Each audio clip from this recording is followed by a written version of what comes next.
actually, this is as real as it gets. Hey, this is Marcia Prince, IFBB Bikini Pro and Guest Berry Nutrition spokesmodel, and you are listening to the UCW Radio Show. In your face. The number you have reached, 911, has been changed to a non-published number. You're listening to UCW Radio.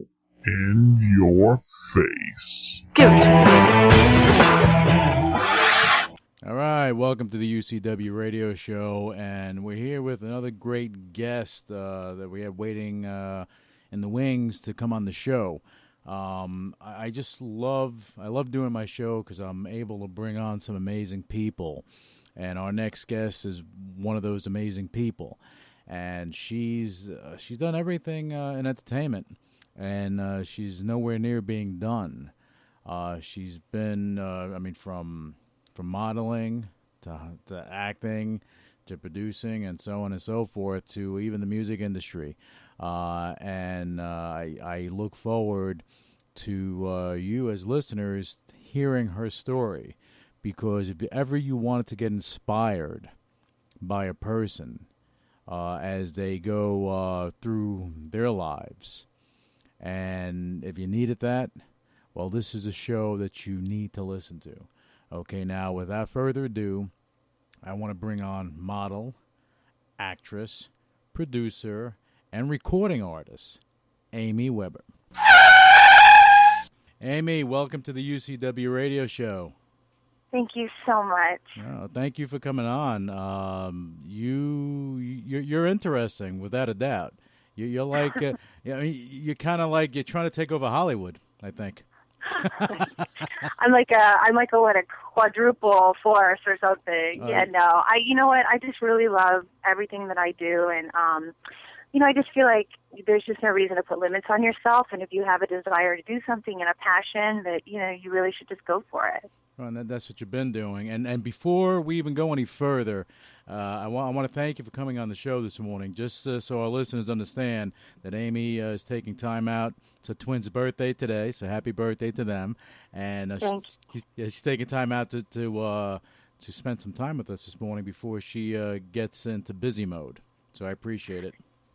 No problem. Yeah, you just it's just about trying to find that balance, Yeah, well, you're like on one of those high wires, and you're rocking and rolling. I always say I'm that person with the plates. Like, I have all those plates that are, like, spinning on those little tiny sticks, and I'm just, like, running around trying to keep the plates going and not falling off and breaking. So, it's never a dull moment, which is good. Well, that's why you have a foot. So if the plate falls down, you have a foot, and you just keep on rolling. Yeah. Yeah, you have to think about it that way. Now, you've been doing everything. You've been doing modeling, acting, hosting gigs you've had. You've been on a lot of TV shows, and you even entered into the music industry. You have a lot of things going on. So, where do we start? How did you get involved in entertainment? I think from a really young age, I really always wanted to entertain. It was just sort of a form of escape for me because I had a pretty rough childhood, and it just, continued on. And as I got into school, I guess I just wasn't really nurtured in that way, and I wasn't, encouraged to try it. So I just always had it in my heart. There was just something that was always in there that I wanted to be in the entertainment industry and to, create and to tell stories and to impact people in that way. So, I finally, when I started college, I realized that even though college I was doing really well at it, it just wasn't where my heart was. And I just took a stab in the dark and drove out to Hollywood and really never looked back. Well, you grew up in Illinois, right? I did, yes. Okay, and then you, I guess your family moved down south to Florida. They did, yes. They, I think it was just the winters became really difficult, and they had some friends that moved to Florida and had kind of sold them on the idea of it. So, but it was interesting. I lived a little bit more of a sheltered life, I think, in Illinois. I didn't really get to meet a variety of people. So when I went down to Florida, and there was such a melting pot of different types of cultures, it really opened my eyes and And that was really good for me, because living on, a corn farm in the middle of, Mapleton, Illinois, you don't really get the chance to experience different people and different cultures. And I think that's what makes the world so beautiful, is that there's just so many different people, and we all have dreams, and we're all just trying to make it happen on a daily basis, together. Yeah, but you have dreams, and you've had dreams. The difference is you're not dreaming your dreams, you're living your dreams. Thank you. Yeah, it's exciting. I mean, I just, you have to just believe and just get out there and work at it. I think too many people, unfortunately, think that it's just going to come to them. I mean, I owned a modeling agency for 5 years because I really wanted to try to change the face of the modeling industry. When I was with my agencies, I was with some of the biggest agencies, but no matter how much money I seemed to be making for them, they always sort of just treated me like a second-class citizen. And I didn't like that. I felt like, why? This should be a team effort. And actually, if the model's not making money, the agency is not making money. So, in fact, they work for us. We don't work for them. Right. And, it was just really strange when I would meet some of these different models that felt like they were going to be in an elevator at, Endeavor, ICM, and someone was just going to discover them. It was just the strangest thinking pattern to me, because I thought, well, gosh, I just don't. Maybe, there's the Charlize Therons of the world that got discovered in the bank because she was yelling at the teller. But those are just a dime a dozen, and really what gets you ahead is hard work and dedication. And that's the value, and that's the reality, And nothing was handed to you on a silver platter either. No, no, it's been a long journey, and I'm still not there. I'm still working, and I'm still trying to, continue to improve and do bigger and better things, and I'll get there. No, but you're never going to be done. You know this, right? No, I hope not. I don't think we stop. I hope we don't stop learning until we die or go somewhere else. We know whatever people's beliefs are, but. I just think if you stop learning, then you're dead. You're done. Of course you are. But for you, I see you and I are similar in the respect that you always want more. It has something to do with money. You always want more. You want to learn. You want to cultivate, grow, and build and do good for people. And this is the stuff that you do. Absolutely. Yeah, and that's what it's about. Now, when you started modeling, were you in Florida when you started that? I wasn't. I actually, hold on, baby. Hang on. I know, Matt. Hold on. I really moved to California to start acting. Mm-hmm. And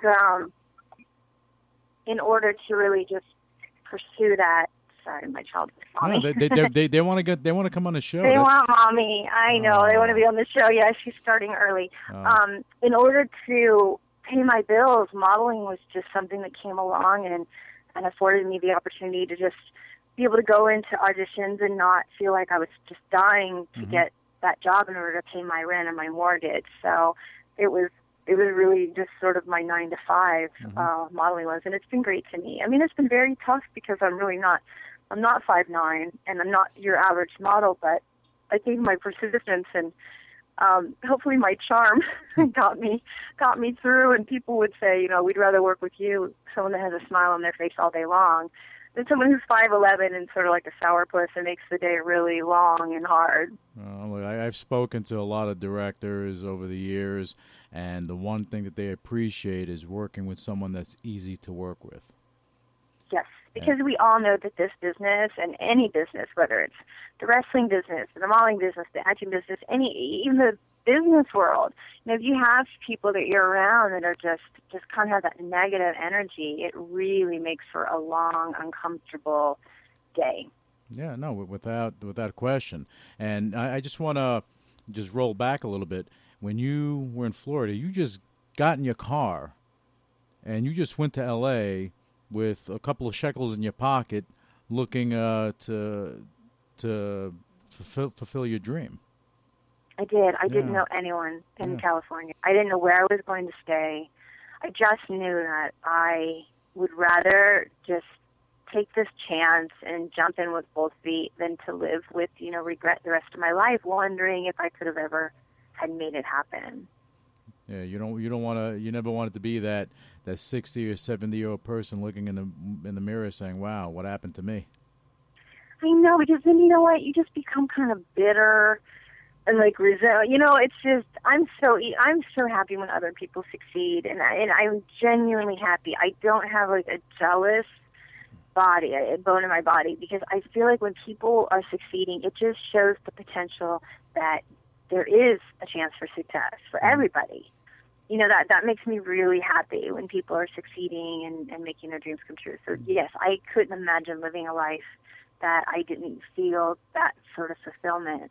You know, that's one thing I've never understood in the entertainment industry, how if you're doing something and someone's doing well, you should be happy for them, because they're just opening another door for someone. Oh, absolutely. But, you know, and people sometimes take a little bit longer to get to the place where, you know, they stop being in competition with other people and they stop being so hard on themselves. And, you know, I think for me, just when I got really sick and I was, you know, battling cancer, that really changed a lot of things for me. Mm-hmm. You know, it just opens up your eyes to what's important and who you really are, the fiber of who you are. And it's certainly not, you know, the outside exterior looking back at you in the mirror. It's just really what's in your heart and how you treat other people and how you treat animals and all that. Can I ask you a question, Amy? Sure. I mean, how long ago was it that you had cancer? It was 10 years ago. Okay, and you're obviously going strong. I'm great. It was tough. You know, my mother was given a drug when she was carrying me that unfortunately caused cancer in a lot of babies as we got older. And it's just, you know, it's just strange how medicine is pretty smart. You know, when you take a headache pill, that pill goes into that receptor in your brain, and it basically calms that nerve. And so, you know, they thought my mom was going to have a miscarriage, so they gave her this, you know, drug that was going to supposedly stop the bleeding, and, you know, unfortunately it just changed my DNA. So, you know, as I got older and I started getting tested, it was just a sort of shock, you know, like, it's just strange, because, like, I didn't do anything wrong. It's not like I was, you know, going out and abusing my body or, you know, doing anything crazy. It just was the luck of the draw for me. But yes, it was very, very tough, and I would not wish it on my worst enemy, but it's hopefully in the past, and I'm doing great today. Well, I think that's fantastic, and I mean, wow, I mean, your story just gets deeper and deeper. I mean, if anyone who's listening to the show, if they're not getting inspired by you, I don't know what would inspire them. You know, you could have given up. You know, anyone can give up. Yeah. I mean, that's sort of the easy way. You know, it's sort of the easy way out. You just got to fight. You just got to keep fighting, you know, because I think that, you know, and even today, I remind myself when I woke up that I'm privileged that I got to wake up, because there's a lot of people that didn't wake up today. Yeah. So, you know, you just have to sort of, even in like the worst times, and believe me, bad things happen to everyone. You know, I have really bad days and things don't turn out the way that I wanted them to. But at the same time, you still have to take a minute to realize, well, I still have another day, you know, to turn it around or to change it. So that's really what keeps me going. Well, it's a gift, and it's a gift that we have to unwrap daily, and we should. And you do, which is fantastic. And you have two little ones there that love their mommy, and I think that I'm just kind of taken back that I see, like, I know about your background and what you've done, but it's even deeper than what I know. And you're still going strong. You're still opening up doors for people. And that's the amazing part about it. You know, from your acting, modeling, your acting, you're kind of tackling everything and not just being like everyone else. Thanks. Yeah, and you're doing things differently, like you did with the modeling. You did it. They weren't doing the right thing in your mind, so you went out and you tried to do the right thing. It's really funny. I know. You know, people used to say, "Oh, why? You know, you can't change the world." And I was like, "Well, I can try." Yeah. You know, people are it's just so easy to be a naysayer and to be like, "Oh, you know, there's nothing you can do." But You know, I even say, gosh, you know, if someone's having a bad day and you even smile at them, it can sure change the course of their day. Yeah. You know, we sort of forget that there's these little things that don't really cost us anything that can help a total stranger have a better day. Yeah, because you know what? Everyone has a bad day. You know, everyone gets upset. It happens. It happens. You know, but yeah, sometimes it's just that one little smile, that one look that kind of changes your mindset for the day. And Yep. And that's good stuff. Now, you've done a number of movies and TV shows as well. Or what you and you and it's funny because we talked about the modeling and what you did in your acting. You actually went. You're acting. You're on TV, film, and you even have your own production company. I do. Okay. I mean, am I supposed to call you, a female Ryan Seacrest, or what's going on? Not yet. I'm not quite there, but no. Sometimes you just see that you can get a project together, and it was interesting. I don't know that I even intended to be a producer, but I got attached to a film as an actress and one of the leads, and they started asking me different questions, and I really just jumped in there, and it came really naturally to me, just making sure that I got in there and helped them get the right crew and helped them with locations, and it became really natural, and I realized, gosh, I like the business side of it as much as I like being in front of the camera. I really like seeing things happen because, sometimes in this business you go and you'll do a job and, you have to make money. You still have to pay your bills at the end of the day, and I don't ever want to do anything that compromises my values or who I am, but, believe me, there were days when I went and did a modeling shoot, and I would just come home and think, like, okay, what did I accomplish today? It didn't really feel as fulfilling as the acting. So, producing became really naturally, and then I just was able to find some circumstances to produce some of my own things. And recently I produced a movie called Crossroad, and it's a faith-based movie, and it's about 12 strangers that end up in this diner, and they're all at a crossroad in their life, and the diner ends up getting robbed. So where they thought they were headed just completely gets thrown off course. And it's a wonderful film. It's definitely not a shove-it-in-your-face, faith-based movie. It's a very edgy movie because there is a little bit of violence, but at the end of the day, it's really all about having that faith and having a relationship with whoever you believe your creator is. Making sure that you just have that faith that there's a higher power out there or your God that is watching over you and has your best interest, at hand. So I'm very proud of this movie, and we're very, very close. We have a few offers, and we're just ironing out some details with the distribution company to get it out for the world to see. Okay, so it's all done. You edited it. Everything's done. It's done. We're doing Nice. We're doing some finishing touches on the on Foley and on the sound. And the score of the movie is getting finished, but yes, it's done, and it's very exciting. Oh, that's nice, and I like this. I like the storyline. Your overview of it sounds interesting, and I love. You can go to Crossroad. You can go to crossroadthemovie.com and you can see the trailer, and I think it's the kind of trailer, especially if you'd be like, wow, I got to see what I need to find out what happens. I want to find out what happens now. I know. Can't wait for it to come out. All right, now what we're going to do is just take a little break so we can listen to your song, Let It Rain. So here's Let It Rain by Amy Weber.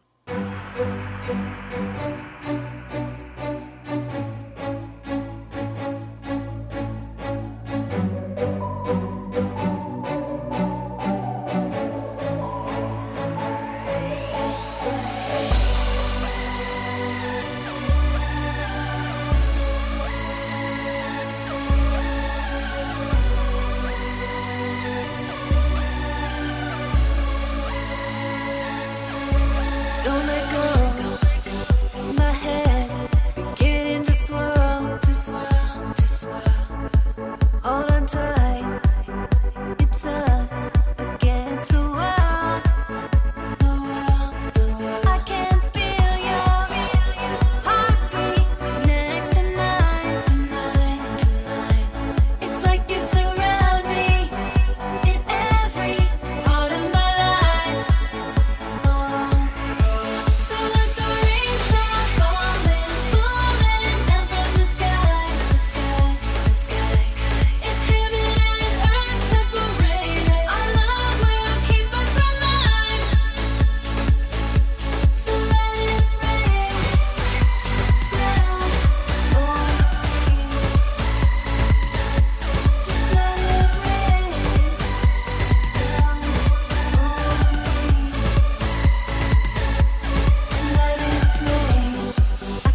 this out.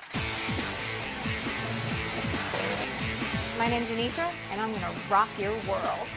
Wow. Oh my God! Look at that! Wow. Oh my God. Along with my boys Mikey and Joey, I need the Shalama Brothers stack. We're knocking down walls and taking names. The brothers actually getting something done. And everyone gets to play. Progress is slow. We should be finished by Christmas. Girls with power tools, rule. We're not just bringing back the den, baby. We're making mega dens that'll blow you away. Wow! Anitra, it's unbelievable. That is cool. You want some of this? Facial recognition, motion activating. They're gonna wet their pants. This may be the coolest room I have ever seen. Because life is too short to live without a mega den. I'm a picker, and I'm always searching for rusty gold for somebody's home. I find treasure all over America, from neighborhoods to backyards. But every year, 4 million animals are euthanized because they can't find a home. And a staggering number are older animals, just like them. Let's give them a chance to become an American classic. Help save man's best friend. Adopt, don't shop. All right, and we're back with actress, producer, recording artist, Amy Weber. Amy, early on in the show, I didn't bring this up, but you're going to tell us how you did it. Okay, but you were also you also got involved in the WWE. I did. Yeah. It was such an interesting time in my life. You know, I had the modeling agency, and one of my bookers was really big into wrestling. I mean, he knew everything about it, and I had known a little bit about it. I knew who The Rock was, and you know, I had met Hulk, Terry. I'd met Terry and a few different people, and I just really didn't know anything about it, but I felt a little stifled by Hollywood in a lot of ways. I got really close to a lot of really, really big movies. It was like I was like one person away, or, you know, like Miramax had approved me for something, but then the director went in a different direction. And so she said, you know, they're doing this Diva search, and, you know, I think you should try out for it. And I thought, well, it just seemed like a beauty pageant. You know, I thought, well, I feel like I'm sort of past that in my career, but I thought, well, I really have nothing to lose. So I went down, and it was such a long process. And I don't know, all of a sudden before I knew it, I was in New York and I was in the top 10. It all happened so very quickly. But, you know, and even I had wonderful experiences, and I had really bad experiences there. But I really wouldn't trade it for the world, because I learned so much about myself and how to handle myself in situations that I'd never been put in before. It's just different. It's a different environment than the entertainment industry. It's got its own little set of rules and its own little way that it's run, and you got to pick on pretty quickly how things go, or you're going to get trampled on. Oh, without a doubt on that one. I mean, if you can't handle yourself, you know, behind the scenes, you're going to have a problem. Yeah, it was like even so much so that it was very important to Mr. McMahon that the minute that you arrive at the Coliseum or the arena or wherever you're performing, that, you know, the minute you make eye contact with one of your former wrestlers or the writer, even if they're in the middle of a conversation, you have to interrupt it and say hello. And that's to me, it just went against my natural instinct to not interrupt someone when they're talking. Mm-hmm. So, like, there were little things like that were really important that, you know, and I didn't know in the beginning. So, you know, I think people were like, oh, she walked by me and didn't say hi, and she's stuck up, you know what? But I wasn't. I just didn't know that rule. No one had told me yet that that's what I needed to do. And I just know that naturally in life, if two people are talking, it's rude to interrupt them. Yeah, they're in a deep conversation, definitely. Yes, and that's kind of how, and so little things like that I learned, but it was a great experience, you know, meeting some of these guys that have been doing it forever and really understanding just how cutthroat and competitive it is, because, you know, as I tell people, when you're an actress, there's so many different venues and avenues that you can pursue your dreams in that, whether that's, you can do theater, there's, you know, webisodes now, and commercials, and TV, and film, and there's, you know, you can do cruise ships. I mean, there's just so many different things. But when it comes to wrestling, the big dog, it's like WWE and TNA. That's it. That's all. So, I mean, you've got so many guys and girls that want to be in that particular, job, and there's just so much competition that sometimes people get, not so nice. Oh. Especially when they think you're taking their spotlight or you're taking their TV time away. 'Cause, when you're doing the taped shows, that's when you start to really get a lot of visibility with the fans, and you start to really make your money on some ancillary things like video games and posters and, action figures. That's where all your money's made. Mm-hmm. And so people got a little bit upset that I was sort of constantly on TV. So, some people were okay with it and some people weren't. And that's pretty much it, But that's the nature of that business because, when you're fighting for a spot and, the jealousy is ridiculous, and I had, I was speaking to someone on another show. I'm not going to name names on the who, the what, the where, the why, but you do have a lot of people that are jealous that they don't want you to do well because they want to do well. If you're well, they're not happy. They're not. Yeah. It's unfortunate, but it is what it is. And again, I learned really valuable life lessons from that. And I actually want to go back and perform. I want to go perform at one of their pay-per-views. I want to go sing at one of their pay-per-views. So we're trying to talk to them and see if we can make that happen now. Oh, well, guess what? If you want to do it, it's going to get done. I have no doubt in my mind it's going to get done. Thank you. Yeah, I mean you're tackling everything with a fury. And I was actually watching a movie and just recently, and there was a little girl in there, and Anthony Hopkins goes to the little girl and says, you have the heart of a lion, and that's you. You have the heart of a lion. Thank you. And you're fighting for everything you're doing. Now you're tackling the music industry.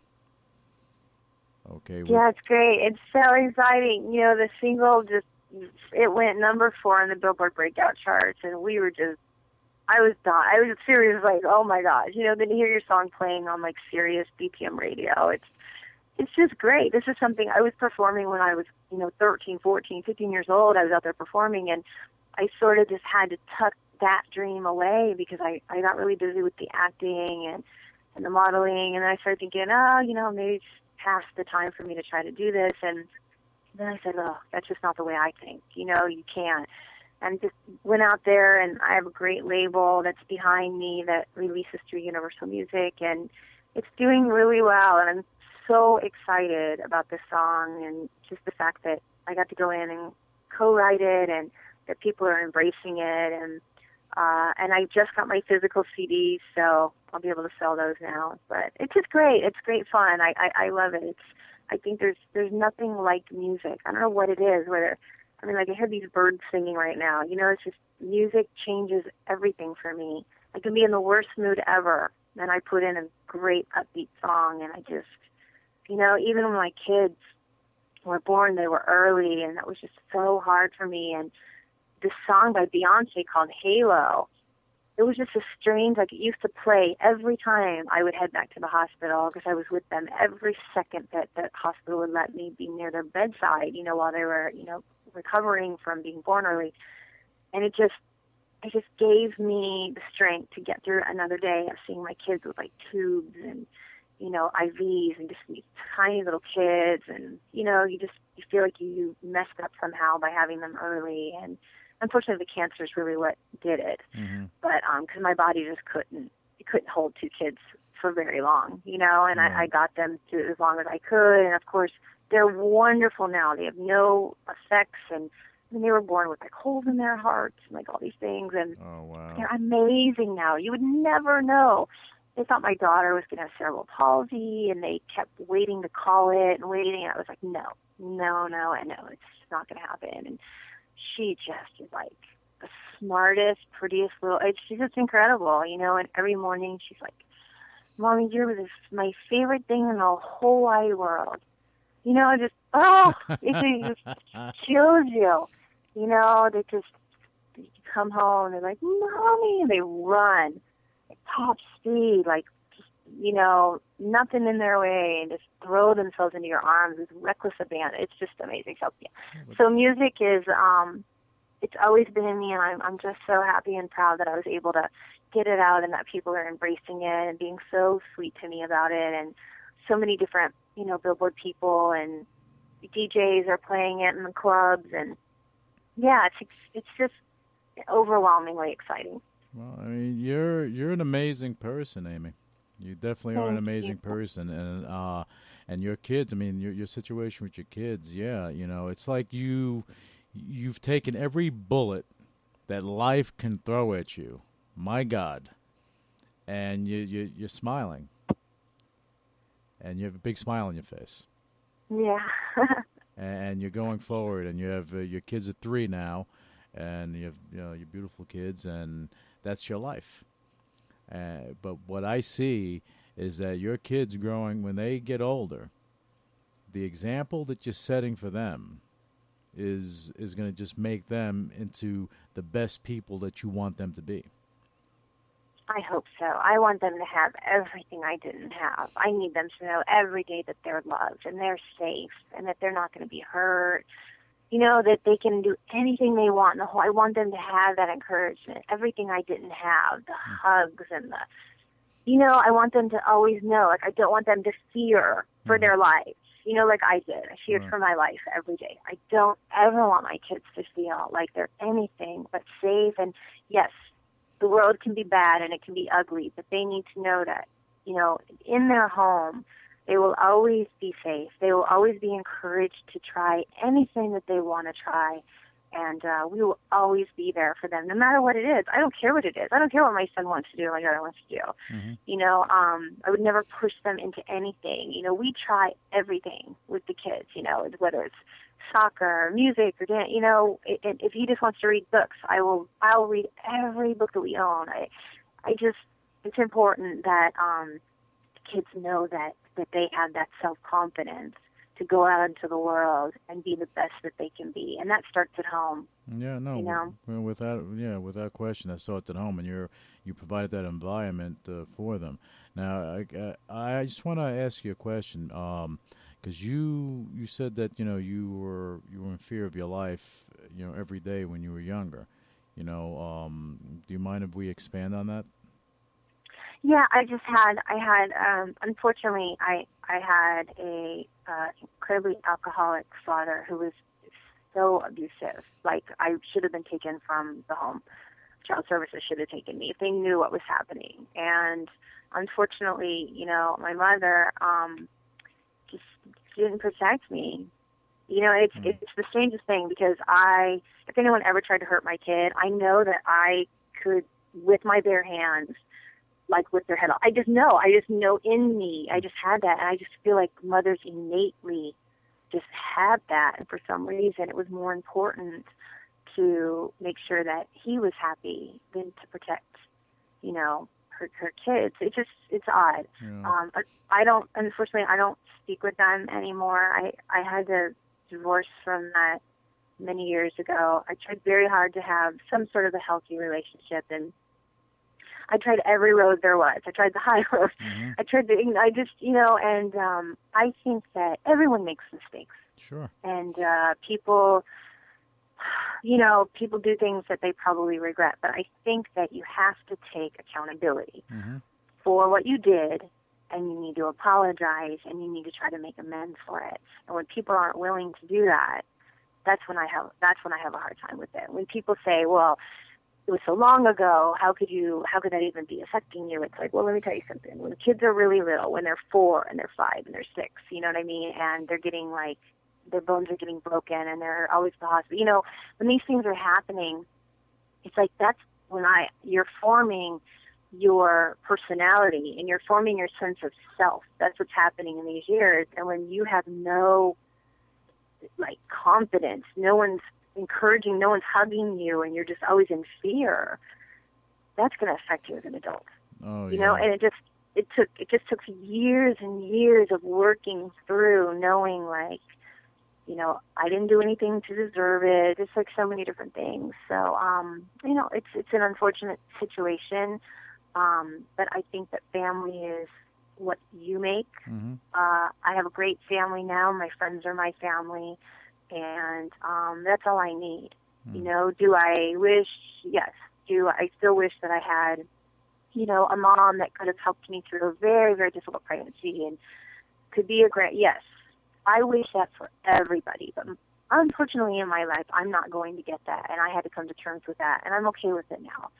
It wasn't for a very long time because, you know, we always want that ideal family. We want to know that we're loved and cared about, and you know, now I just give it to myself, and I stopped getting it from my work or from people praising you. You know, like all these things are just fleeting. You know, the way you look and all these things, they go away. And you have to figure out a way to find it for yourself. And I mean, thank God I did, because it made life a lot easier. So, but yeah, it sucks.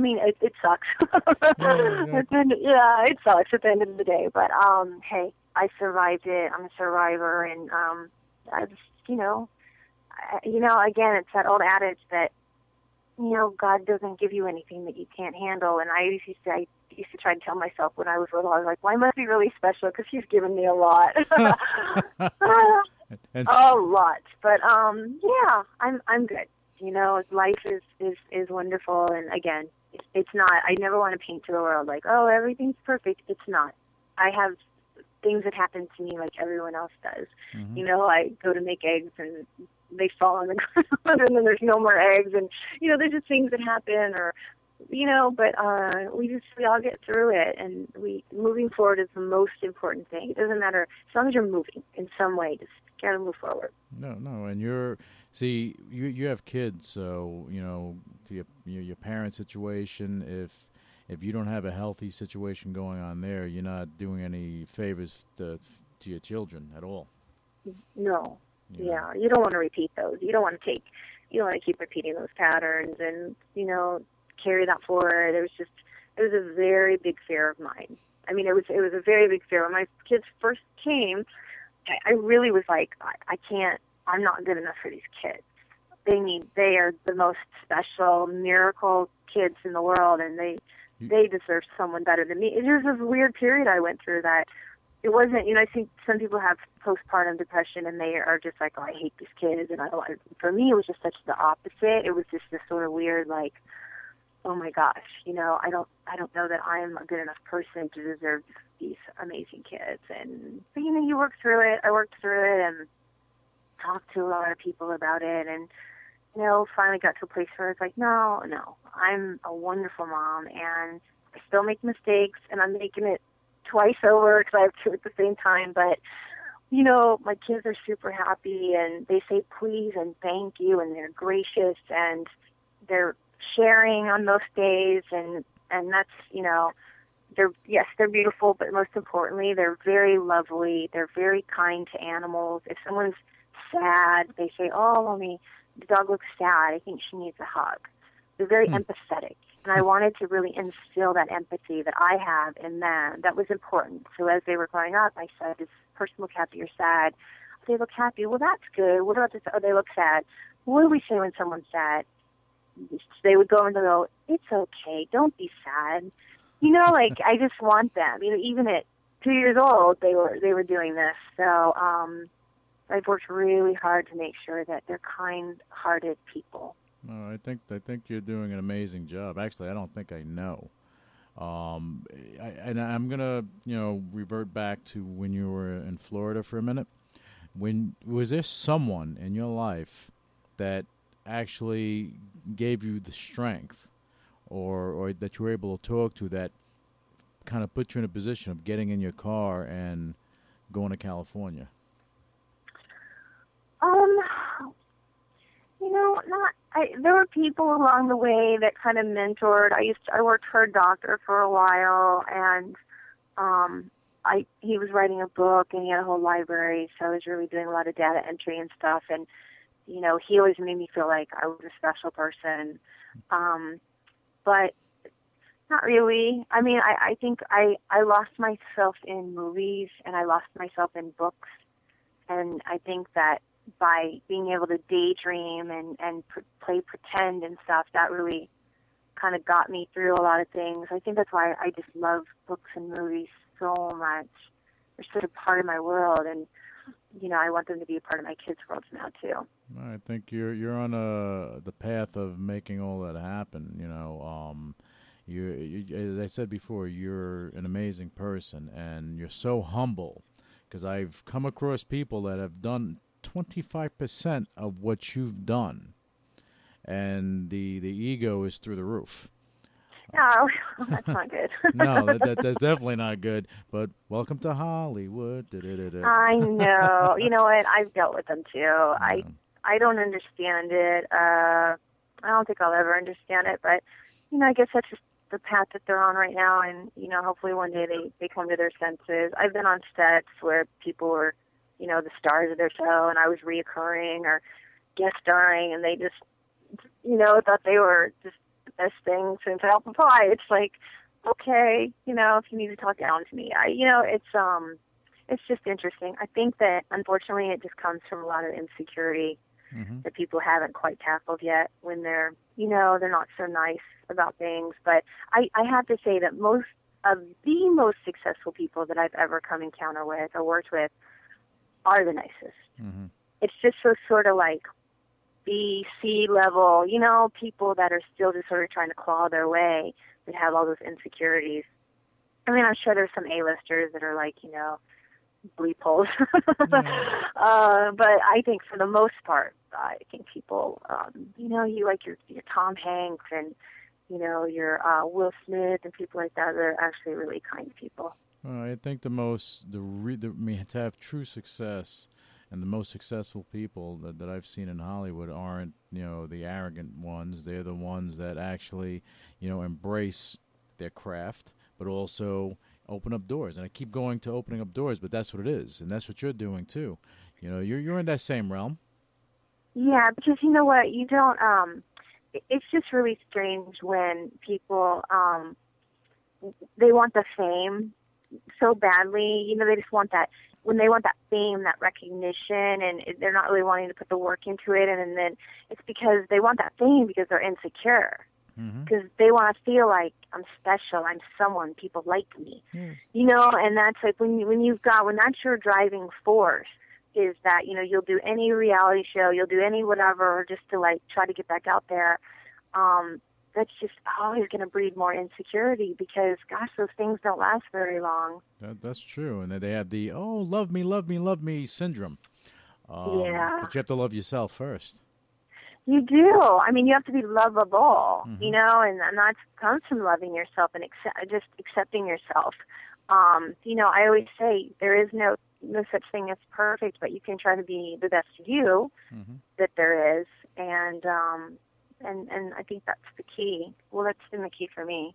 Yeah, well, you're doing a fantastic job as, an entertainer, as a producer, and you're doing an excellent job as a mommy, and as a person in general. I think that the industry itself needs more Amy Webbers. They need more people like you. You're so sweet. Yeah. Well, listen, it has been. I probably need to go soon so I can go get this party started. You do. You have your kids waiting. They're sitting there, and I know they're looking at you like, "Mommy, mommy." They're looking up at you with their eyes. Yeah, I know what's going on. But what I want to leave with, I want you have your website, amyweber.net, right? Yeah, amyweber.com too. I finally got my .com back. Oh, good. Now we're at .com. Yay! Yeah, I know. And then you have Let It Rain, which is out now, and it's available on iTunes, Rhapsody, and everything else. You can get that anywhere. You can go download it. A great song, and we're going to be we're going to have it on here in a second. And also, you have your movie. And what? Just give that website one more time for the new movie. I do. It's called CrossroadTheMovie.com. And then my music video is playing in over 7,000 locations right now for Let It Rain. So that's really exciting. It's in all sorts of health clubs and for guest stores and entertainment centers and bowling alleys. And, it's exciting. I'm waiting too. We hit the Billboard, the breakout charts, and we're knocking on the regular Billboard's door. So hopefully we'll hear something next week about that. Well, I think you're going to make everything happen because you are, without a doubt, a tenacious, good-hearted person. and you deserve all the great things that are coming towards you, because you battled, you fought a fight there in your life, okay, and everything was thrown at you. I said it earlier, and you just kept coming back, and you know what? That's the stuff that inspires me. So you actually inspired me today, which is... Thank you. I should talk to you every day. Yeah, well, you should. You should talk to me every day. I mean, I'm really, really, truly inspired, and I know that you're going to make everything happen. And, you know, McMahon, he needs to get you on that pay-per-view so you can perform your song there, and it's only going to help. Only going to help the ratings for the pay-per-view. Thank you. You know? I SummerSlam. I'm trying. I know. Thank you so much. And you know what? Thank you for your viewers, your listeners, and everybody that's always been so supportive. I just have the most loyal people that have always had my back, and now I can add you to it. There you go, Amy. And again, thank you so much for taking time this morning. And for our listeners, go to amyweber.com. Check out this amazing person. And you want to, you're on Twitter too, right? I am. It's The Real Amy Weber. See, The Real Amy One Weber. B. Yeah, The Real Amy Weber. You got to follow. I know. This is what we have to do nowadays. The Real Amy Weber. I know. Not the fake one. Exactly. Well, you have people that try to do silly things, and you don't want to... There's no confusion. The Real Amy Weber. Don't get confused. Exactly, yeah. exactly. All right. Thank you so much. No, thank you, and have fun with your kids for their birthday. And we're going to have you on, hopefully, when your movie is out and it's when you're going to have your release, because I want to talk to you about it again. That sounds fantastic. I'll be speaking to you soon then. Excellent. Thank you, Amy. Have a good day. Thank you. Bye-bye. Okay, you too. Bye-bye.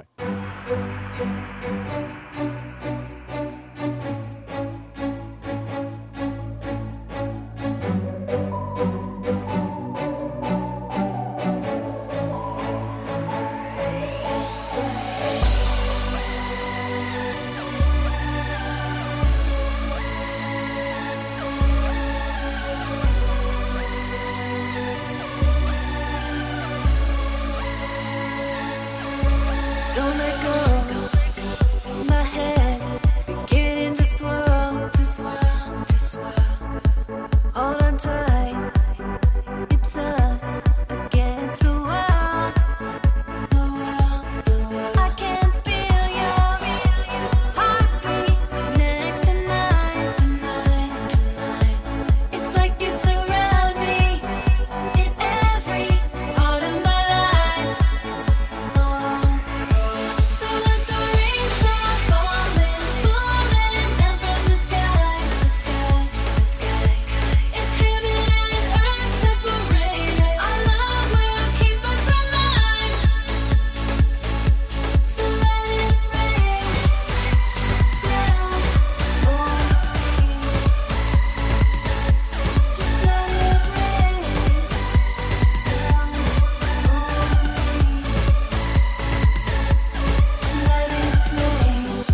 Initiating shutdown sequence.